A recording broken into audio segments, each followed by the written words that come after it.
So the curtain is coming down on the Premier League once again. We've seen Manchester City play football from another planet and dominate the division. We've seen Chelsea balls up another title defence. We've seen a 10-way relegation battle end in fairly uneventful fashion. And we've seen all three promoted teams survive in the top flight. While the end of the campaign was pretty tame, there have been many surprises along the way. So today we're looking at a surprise Premier League Stars 11, making a team of players who we didn't think would do as well as they have done this season. In goal is Nick Pope. At the start of the season, most people outside of Burnley probably didn't know a thing about Nick Pope, and those same people probably just laughed when this gaudy looking kid came on to replace the injured Tom Heaton during a game against Crystal Palace at the start of the season. Fast forward to the end of the year, and Nick Pope is still Burnley's number one, despite Tom Heaton's return to fitness, and the 26-year-old has been so good that he could very well be on the plane to Russia, and will also be on the plane to some strange places next season, with Burnley qualifying for the Europa League after a truly stunning season. Right back is Kiko Femenia. Watford fans must have been buzzing when they caught wind that they were signing a former Barcelona Real Madrid player last summer, but I doubt many remained excited when they found out it was a right back called Kiko Femenia. However, the Spaniard proved to be an astute piece of business by the Hornets, often being deployed as a right wing back and keeping Daryl Janmaat out of the side. The former Alaves defender was a fairly unknown quantity when he arrived in England, but Femenia soon showed his worth, and he didn't cost Watford a penny after arriving on a free. Centre back is Christopher Schindler. Amazingly, Huddersfield Town will be playing Premier League football next season, 1 year on from David Wagner's incredible promotion charge as he won the playoffs with the Terriers against all the odds.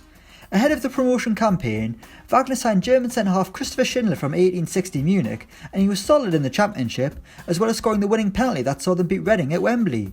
However, surely Premier League football will be a step too far for Schindler. Well, absolutely not, because the 28-year-old has adapted to the Premier League with ease and been on rocket times at the back for the Terriers, but can he do it for a third season in a row in blue and white? He's alongside James Tarkowski. I think the biggest surprise of the season is that James Tarkowski is English, but despite my blissful ignorance, the 25-year-old centre-half has replaced Michael Keane with ease at Turf Moor, showing what a great manager Sean Dyche is and earning himself a first ever England cap. Burnley have been absolute titans at the back this season, almost dying for that claret shirt, and Tarkowski has been at the heart of it all, in what was his first season as a first choice centre-half, playing backup for most of the previous campaign for Burnley.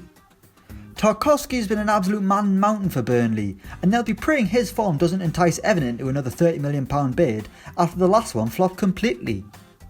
Left back is Fabian Delph. So Manchester City won the Premier League, and they did it without a proper left back, with Benjamin Mendy missing most of the campaign due to injury. But cometh the hour, cometh Fabian Delph, who went from bench warmer to left back superstar under Pep Guardiola. Okay, so he's far from the best left back in the league, and it was an obvious weak spot in the City team, but the England international did pretty damn well, and really earned his first ever Premier League winners medal. While some will call him a Premier League winner, Aston Villa fans will just refer to him as Snake and hiss. In the middle we've got Mo Salah.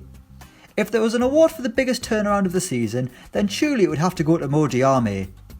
The thought of Mo Salah in a Newcastle shirt midway through the season gave some Newcastle fans nightmares, yet somehow he's turned into one of their best players. Ever since they defeated West Ham 3-2 at the London Stadium, Salah has been a man possessed and showing just why Rafa Benitez signed him ahead of the Championship campaign. With the number 10 on his back, Salah has been a key component in Newcastle's survival bid, which is something no Toon fan would have predicted at the start of the season. Next up is Luka Milivojevic. Everyone has kicked up a fuss about how good Wilfried Zaha has been this season, and rightfully so. The Ivory Coast forward has been inspirational for Palace, but they are by no means a one-man show. Luka Milivojevic has been just as pivotal in the middle of the park, a real steely figure ever since he arrived in the Premier League, and Roy Hodgson has been able to rely on his number 4 for some key performances as the Eagles avoided relegation. Amazingly, he's hit double figures this season, which is a fantastic tally for a midfielder, even if most of them did come from the penalty spot. And he'd probably have one more if Benteke hadn't taken that penalty off him earlier in the campaign. What a dick. Our third midfielder is Jesse Lingard. Despite being second in the league, Manchester United have been far from impressive this season, considering the amount of talent they have at their disposal. However, one player that can come out of the season with his head held high is Jesse Lingard, who continues to prove Sir Alex Ferguson right as being a late bloomer. Aged 25, for a while it didn't look like Lingard had what it takes to be a Manchester United player, but the Dab sensation has proved any doubters wrong this year and continues that of getting on the score sheet, having scored some huge goals in years gone by. He's a shoo-in for the World Cup squad, and at one point this season he was playing that well that some fans wanted Lingard in the team ahead of Dele Alli. Our front three kicks off with Marko Arnautovic. Okay, so at the start of the season, it looked like Marko Arnautovic was an absolute waste of money, but ever since I included him in the worst signings of the season so far video, the Austrian has been a goal machine, so I can only assume he watched the video and thought, I need to prove the HITC lads wrong.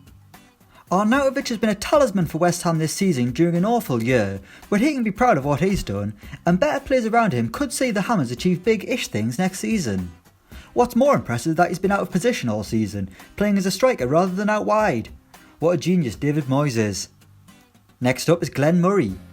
Other than getting arrested alongside his wife earlier in the season for tax evasion, it's been a pretty damn good season for Glenn Murray, who is the 4th highest English goal scorer behind Harry Kane, Raheem Sterling and Jamie Vardy, so not a bad effort for a bloke who is now 34 years old.